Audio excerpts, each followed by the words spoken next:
Je me trouve en France, derrière moi la Belgique, un pays où l'euthanasie est autorisée depuis plus de 20 ans. Et cette frontière, beaucoup de Français ou d'étrangers ont décidé de la franchir pour venir y mourir. Une réalité qui pose beaucoup de questions. Quels sont les critères pour qu'une demande soit acceptée?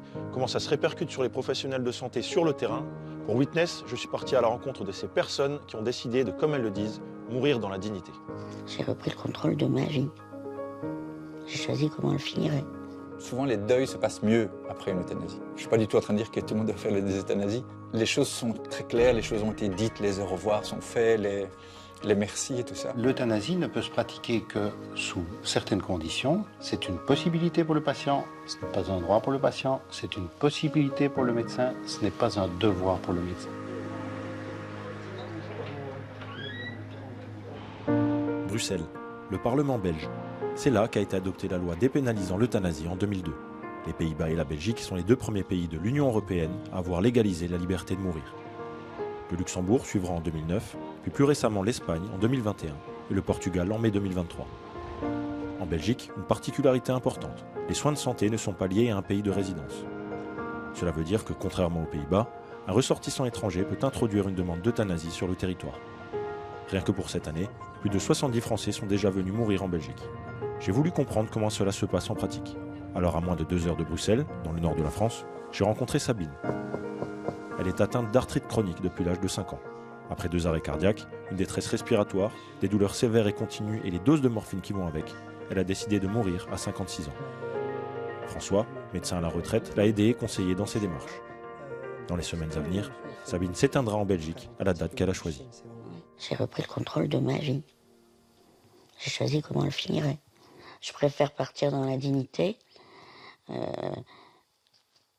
dans le calme, entouré des miens, qu'à l'hôpital, piqué de partout, voilà, avec les miens en pleurs. Non, j'en veux pas, quoi. Donc moi, je suis en paix vraiment avec ça. Je veux dire, ouais, je suis en paix. Avant de savoir que ça serait possible, moi, je me couchais le soir en me disant, ça serait bien que je me réveille pas demain matin. Maintenant, je me le dis plus parce que je sais que j'ai la date, je sais quand est-ce que je me réveillerai pas. Mais donc j'ai plus besoin de dire ça serait bien. De l'apaisement, certes, mais aussi un regret, celui de ne pas pouvoir mourir chez elle en France. Une revendication qu'elle portera jusqu'à son dernier souffle.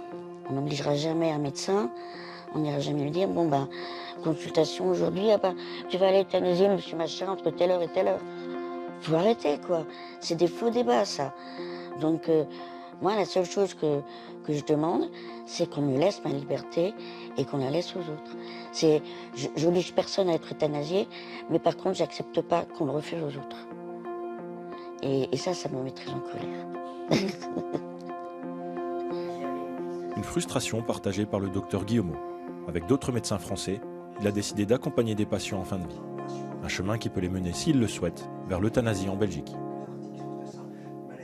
On a créé un collectif ici dans le Nord. Ce collectif, il a deux buts.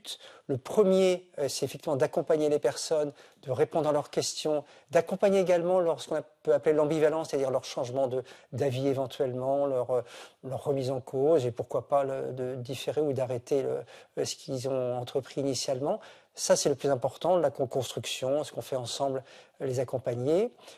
Mais l'autre élément, c'est effectivement de filtrer, bien je n'aime pas ce terme, c'est de filtrer les demandes. Parce que, d'une part, il ne faut pas que ces personnes se retrouvent face à un non qui est effectivement très délétère sur le plan psychologique, mais il faut également éviter à nos amis, nos collègues belges, qui se retrouvent en face de personnes qui ne connaissent pas bien la loi belge et auxquelles il va falloir dire non. Ces personnes vont mal le supporter et la relation sera très mauvaise et très traumatisante, que ce soit pour la personne comme pour le médecin belge qui sera en face.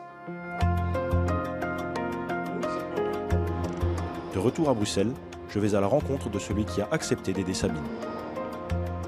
Marc de Crolly est médecin généraliste et il est souvent confronté aux demandes de patients français. Il n'hésite d'ailleurs pas à traverser la frontière pour informer ses collègues sur la réalité de cet acte qu'il pratique depuis plusieurs années. Pour lui, l'euthanasie ne devrait pas faire débat. L'obstacle actuel, c'est le corps médical. C'est pas la population. Je pense qu'aujourd'hui en France, c'est la même chose. Une grande majorité de la population aimerait qu'on puisse légiférer, aimerait que dans certaines situations, on puisse y accéder. Il y a des pros, il y a des contre. C'est pour ça qu'il ne faut pas porter ça en débat. Il vaut mieux essayer d'aller à l'écoute de la demande des gens et essayer de proposer quelque chose qui respecte ceux qui sont contre. Je pense que c'est souvent un petit peu ce que les anti nous reprochent, c'est oui, mais nous, on n'a pas envie. Ben, ça reste une démarche de patient. Le patient ne fait pas la démarche, le médecin ne propose pas l'euthanasie. Ce n'est pas notre rôle, on ne propose pas d'euthanasie. Si le patient ne nous en parle pas, on n'en parle pas. L'euthanasie ne peut se pratiquer que sous certaines conditions. C'est une possibilité pour le patient, ce n'est pas un droit pour le patient, c'est une possibilité pour le médecin, ce n'est pas un devoir pour le médecin. Et les critères, comme j'ai dit, sont simples, c'est pathologie incurable, souffrance inapaisable, qu'elle soit psychique ou physique, et demande répétée, réitérée, consciente, sans pression extérieure. L'année dernière, près de 3000 personnes ont choisi l'euthanasie. Cela représente moins de 3% de la mortalité en Belgique. Si les chiffres augmentent chaque année sans pour autant exploser, les demandes, elles, affluent en nombre, avec parfois des justifications fantasques. Pourtant, l'acte est réglementé et n'est réservé qu'à des patients pour lesquels toutes les solutions alternatives ont été explorées. Un point important pour Jacqueline Hermans, présidente de l'Association pour le droit de mourir dans la dignité. Active lors de la création de la loi en 2002, elle déplore l'image trop permissive attribuée à la Belgique. La loi relative à l'euthanasie en Belgique a été votée en 2002. Donc on a une expérience de quelques 20 ans, un peu plus, par rapport à cette loi qui est souvent, je dirais, caricaturée à l'étranger, principalement en France. C'est le paradoxe, c'est qu'à cause de la caricature qui en est faite en France, des Français pensent qu'il suffit de venir en Belgique, de demander l'euthanasie et de l'obtenir. Alors que même si notre loi est souple, il faut rappeler qu'il y a des conditions. Et le paradoxe veut que, comme nous sommes en Europe, que nous sommes aussi dans l'Union européenne avec la libre circulation des personnes, la France, en quelque sorte, intervient dans les frais d'hospitalisation, que sais-je, par rapport à des procédures d'euthanasie qui ont lieu en Belgique. Donc, ils sont prêts éventuellement, enfin, les responsables français sont prêts à assumer financièrement certaines euthanasies, mais pas prêts à les assumer dans leur propre pays. Ma dernière visite se passe à Tournai, toujours en Belgique, au service des soins palliatifs, à 8 km de la frontière franco-belge. C'est ici que se déroulent les euthanasies, et la moitié d'entre elles concernent des patients français. Si euthanasie et soins palliatifs sont souvent opposés dans le débat français, les deux sont intrinsèquement liés dans les soins de santé belges. Le docteur Delperdange, par exemple, considère l'euthanasie comme un service qui vient compléter les soins de fin de vie. Bonjour. Il propose d'ailleurs des consultations spécialement dédiées. Pour lui, il appartient à chaque patient de définir ses limites personnelles.